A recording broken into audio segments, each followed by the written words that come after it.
the question of whether or not 5 or 6 hours sleep is enough. So if you're not falling asleep during the day and you feel reasonably good throughout the day, you have enough mental and physical energy and focus, then I wouldn't worry so much about 5 to 6 hours sleep. The other thing, and this is perhaps the most important thing, is QQRT, which is quality, quantity, regularity, and timing. If you're getting enough quantity, let's say you get 5 to 6 hours, and quality, you're sleeping through that bout, maybe with one epoch of waking up, and then the regularity of your sleep is that you're going to sleep more or less at the same time each night, plus or minus an hour. And then the timing, getting the timing of your sleep in the 24-hour cycle correct and fairly consistent. So I wouldn't worry so much about 5 to 6 hours only. So QQRT, quality, quantity, regulation, and then timing, like regularity of your sleep. So when we talk about sleep, he says that you might wake up one time during the night, whether it's to use the bathroom or whatever it may be, and then you go back to sleep. In general, you want to have the quantity of time that you sleep to be most of the time. So if you lay down and you're in bed for 8 hours sleeping, you want to sleep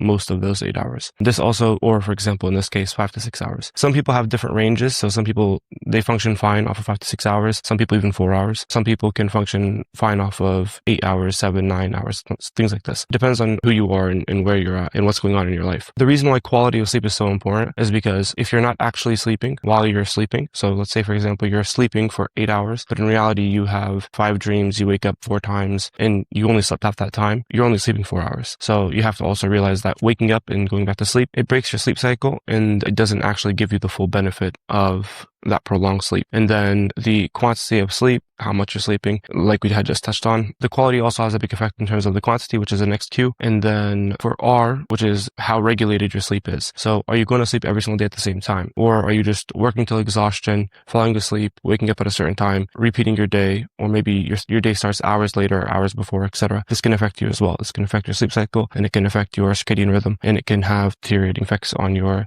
sleep. The last one being timing. So timing and regularity are very similar, but the difference here is ensuring that what you're doing makes sense for those hours. So let's say, for example, you are working night shifts, and it's obviously you're probably going to be sleeping more so in the day than in the night because you're working at night and things like this. So making sure that your timing is actually adequate for what you're doing.